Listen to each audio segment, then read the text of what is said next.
ನನ್ನ ಜೀವನದಲ್ಲೇ ನನಗೊಂದು ಅವಕಾಶ ಸಿಕ್ಕಿದೆ ನಿಮ್ಮ ಜೊತೆ ಆಕ್ಟ್ ಮಾಡೋದು ಯಾರಿವನು ಸಿನಿಮಾದಲ್ಲಿ.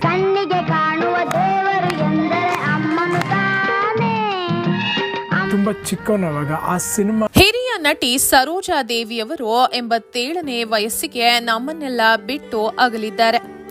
ಅಭಿನಯ ಸರಸ್ವತಿ ಎಂದೇ ಹೆಸರು ಪಡೆದಿದ್ದ ಸರೋಜಾ ದೇವಿಯವರು ಕೊನೆಯದಾಗಿ ಸಿನಿಮಾದಲ್ಲಿ ಕಾಣಿಸಿಕೊಂಡಿದ್ದು ಪುನೀತ್ ರಾಜ್ಕುಮಾರ್ ರವರ ನಟ ಸಾರ್ವಭೌಮ ಸಿನಿಮಾದಲ್ಲಿ.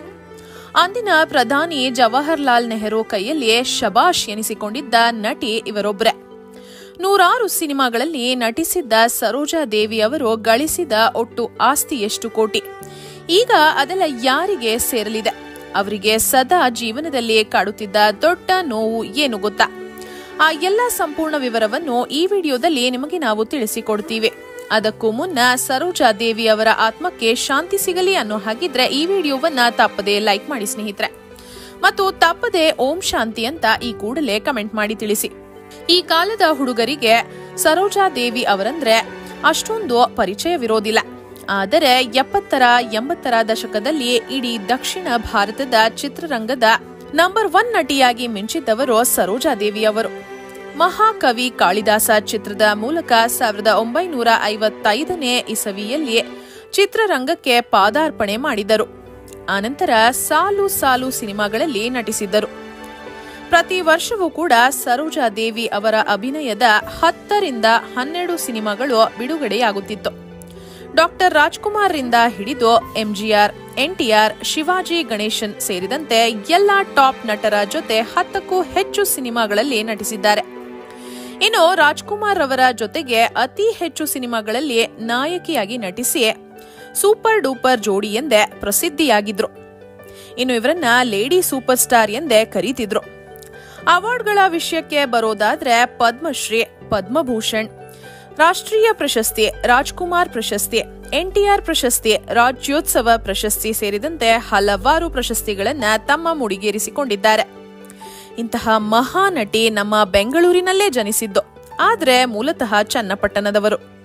ಅಪ್ಪಟ ಕನ್ನಡತಿ.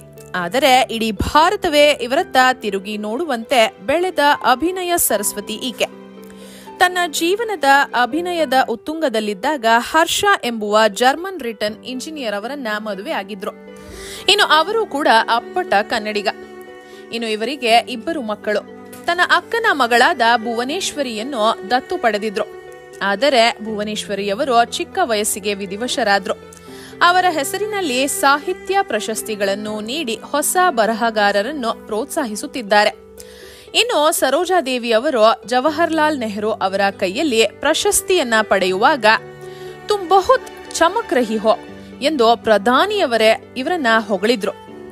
ಇನ್ನು ಸಿನಿಮಾಗಳಲ್ಲಿ ಟಾಪ್ ಪೊಸಿಷನ್ ನಲ್ಲಿದ್ದಾಗ ಸರೋಜಾ ದೇವಿ ಅವರಿಗೆ ಇನ್ಕಮ್ ಟ್ಯಾಕ್ಸ್ ನೋಟಿಸ್ಗಳು, ಅಡಚಣೆಗಳು ಆಗಿದ್ವು.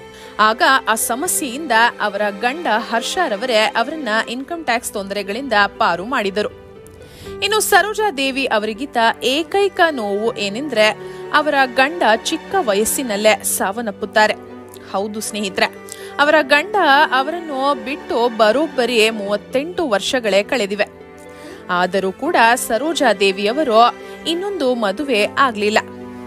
ಇನ್ನು ಸರೋಜಾ ದೇವಿ ಅವರು ಚಿತ್ರರಂಗದಿಂದ ಮಾತ್ರವಲ್ಲದೆ ಅನೇಕ ಬಿಸ್ನೆಸ್ಗಳಲ್ಲಿ ಕೂಡ ತೊಡಗಿಸಿಕೊಂಡಿದ್ದರು. ಇನ್ನು ಇವರ ಒಟ್ಟು ಆಸ್ತಿಯ ಮೌಲ್ಯ 30 ಕೋಟಿಗಿಂತ ಅಧಿಕ ಎಂದು ಅಂದಾಜಿಸಲಾಗಿದೆ.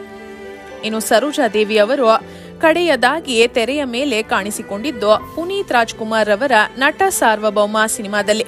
ಸರೋಜಾ ದೇವಿ ಅವರ ಯಾವ ಸಿನಿಮಾ ನಿಮಗೆ ತುಂಬಾ ಅಚ್ಚುಮೆಚ್ಚು ಅಂತ ಈ ಕೂಡಲೇ ತಪ್ಪದೆ ಕಮೆಂಟ್ ಮಾಡಿ ತಿಳಿಸಿ. ಹಾಗೆ ಈ ವಿಡಿಯೋವನ್ನ ತಪ್ಪದೆ ಎಲ್ಲರಿಗೂ ಶೇರ್ ಮಾಡಿ.